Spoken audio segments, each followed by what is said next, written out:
తాకట్లో ఉన్న మీ బంగారాన్ని విడిపించి ఆ రోజు ఆన్లైన్ రేటుకి కొంటాం. Sharma gold company. ఓం నమః శివాయ. ఓం నమో నారాయణాయ. కర్మ నివారణ నరదృష్టి నివారణ కాళభైరవాయ నమో నమః. ఓం కాళకాలాయ విద్మహే కాళాతీతాయ ధీమహి తన్నో నరదృష్టి నివారణ కాళభైరవ ప్రచోదయాత్. హరి ఓం. చూస్తున్న వీక్షకులకు ప్రేక్షకులకు ప్రియ కాళభైరవ భగవద్బంధులకి స్వాగతం పలుకుతూ మమ్మల్ని ఎంతగానో ఆదరిస్తూ ఉండబడినటువంటి ప్రియ సోదర సోదరీమణులకు జ్యోతిష్య అభిమానులకు సనాతన ధర్మ సంరక్షకులకు అందరికీ నూతన ఆంగ్ల సంవత్సర శుభాకాంక్షలు.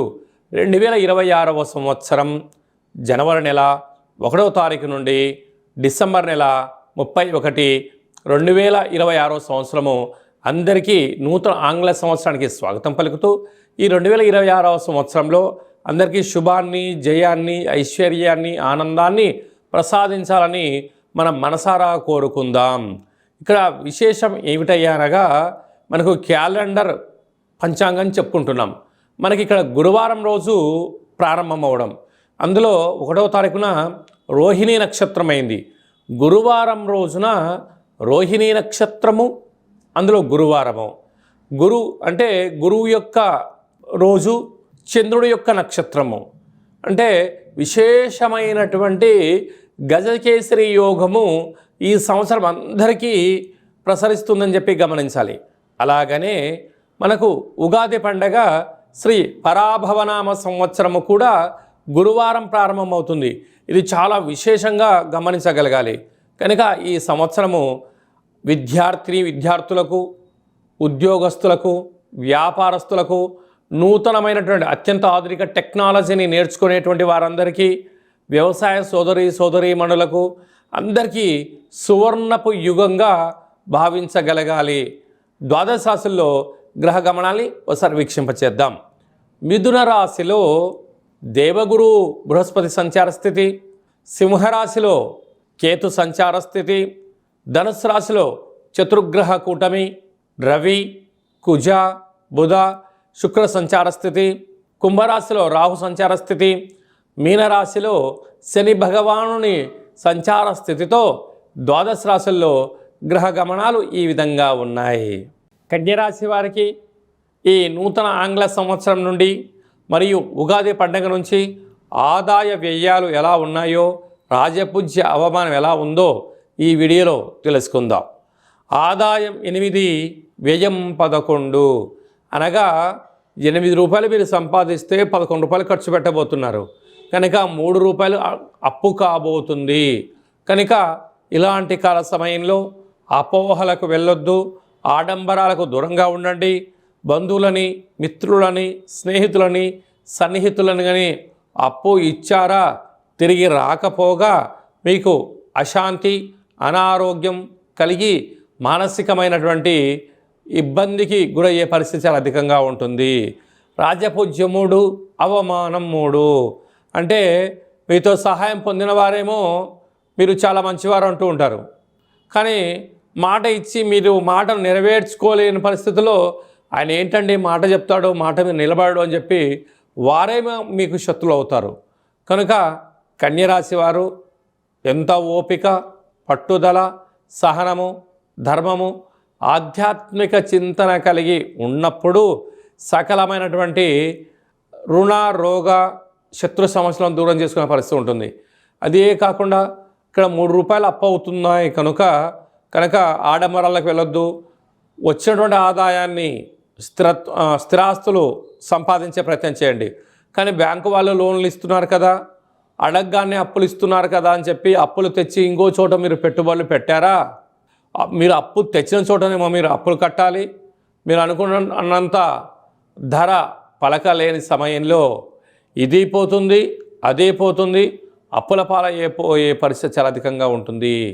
ప్రధానంగా ఆహార ఉత్పత్తులు, వస్త్ర వ్యాపారస్తులు, స్వర్ణకారిత వ్యాపారస్తులు, మార్కెటింగ్ రంగంలో ఉండబడిన వారు, ఆధ్యాత్మిక రంగంలో ఉండబడిన వారు, వ్యవసాయ సోదరీమణులు, సాఫ్ట్వేర్ హార్డ్వేర్ ఉద్యోగస్తులు ఎంతో అప్రమత్తత అవసరమని చెప్పి గుర్తుపెట్టుకోగలగాలి. ఇలాంటి కాల సమయంలో ఈ సంవత్సరం మనకు యమునా నది రాబోతుంది కనుక యమునా నదికి పుష్కరాలు ఉన్నాయి కనుక పుష్కర స్నానం చేయగలిగితే పితృదేవతల యొక్క ఆశీస్సులు పొందగలిగినట్లయితే సకల గ్రహ దోషం తొలగుతుంది. ప్రతి బుధవారం పూట విష్ణు సహస్రనామ పారాయణాన్ని వినడం, చదవడం, వెంకటేశ్వర స్వామివారికి తులసిమాలను సమర్పించడం, అమ్మవారికి అయ్యవారికి బంగారు రంగు పట్టు వస్త్రాలను సమర్పించినట్లయితే సకల ఐశ్వర్యం కలిగి ఆనందంగా ఉంటారని చెప్పి గమనించాలి. ఈ ఆంగ్ల సంవత్సరం అంతను కూడా అందరము కూడా వీలైనంత వరకు తల్లిదండ్రుల యొక్క సేవ, తల్లిదండ్రులతో సత్ప్రవర్తన, తల్లిదండ్రులను ఎవరైతే గౌరవిస్తారో వారందరికీ యోగం కలుగుతుంది. అలాగనే మనకు దత్తాత్రేయ స్వామి వారి యొక్క దర్శనం, ప్రతి గురువారం పూట శ్రీ మేధా దక్షిణామూర్తి స్వామివారిని స్మరణ, ప్రతి గురువారం రోజున మహాదేవుడికి రుద్రాభిషేకము, అలాగనే గాణగాపుర దర్శనము, వీలైతే అరుణాచల క్షేత్ర స్వామివారి యొక్క దర్శనం ఎవరైతే చేసుకుంటారో ఈ సంవత్సరంలో పరిపూర్ణమైనటువంటి గురువు యొక్క ఆశీస్సులు కలిగి విద్యలో, ఉద్యోగంలో, ఐశ్వర్యంలో, వ్యాపారంలో కొదవ ఉండదు అని చెప్పి గమనించగలగాలి. ఇంకనూ మనం విజయం సాధించగలగాలి అన్నట్లయితే ఒక్కొక్క నెలలో మనకు ఒక్కొక్క కాళభైరవ స్వామి వారు ఉంటారు. ఆ కాళభైరవ స్వామికి స్మరణ, ధ్యానము, కూష్మాండ దీపము, నారికేల దీపము, పిండి దీపాన్ని, గండా దీపాన్ని ఒక్కొక్క నెలలో ఒక్కొక్క విధంగా మనం పెట్టుకోగలిగినట్లయితే సంపూర్ణమైనటువంటి స్వామివారికి ఆశీస్సులు కలిగి ఎవరి ఇంట్లో ఎలాంటి ఇబ్బందులు లేకుండా, అష్ట కష్టాలు లేకుండా అష్ట ఐశ్వర్య ప్రాప్తి కలుగుతుందని చెప్పి గమనించాలి. అలాగనే మీ వ్యక్తిగత జాతకం తెలుసుకోవాలనుకుంటున్నారా?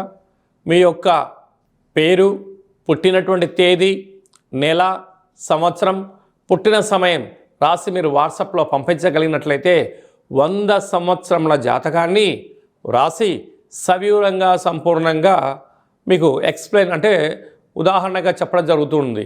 అలాగే మీరు పుట్టినప్పుడు గ్రహ గమనాలు ఎలా ఉన్నాయి, ప్రస్తుతం ఎలా ఉంటున్నాయి, రాబోయే కాలంలో ఎలా ఉంటున్నాయో తెలియజేయడం జరుగుతుంది. చాలామందికి పుట్టినటువంటి కాల సమయంలో డేటా ఆఫ్ బర్త్లో లేనటువంటి వారికి మీ పేరు యొక్క మొదటి అక్షరాన్ని అనుసరిస్తూ రాశిని తెలియచేస్తూ రాశి యొక్క స్థితిగతులను చెప్పుకుంటూ అలాగనే రమణ శాస్త్రం ద్వారా అనగా గవ్వల ద్వారా కాళభైరవ ఉపాసన చేత భూత భవిష్యత్ వర్తమానాన్ని తెలియజేయడం జరుగుతుంది. కనుక 2026వ సంవత్సరంలో మనకు ఉగాది పండుగ దగ్గర నుంచి ఆదాయము, వ్యయము, రాజపూజ్యము, అవమాన కార్యక్రమాలను ఎలా నివారించుకోవాలి, ఐశ్వర్యాన్ని ఎలా పొందుకోవాలో ముందుగానే తెలుసుకుందాం. అపాయింట్మెంట్ తీసుకొని సంప్రదించగలరు.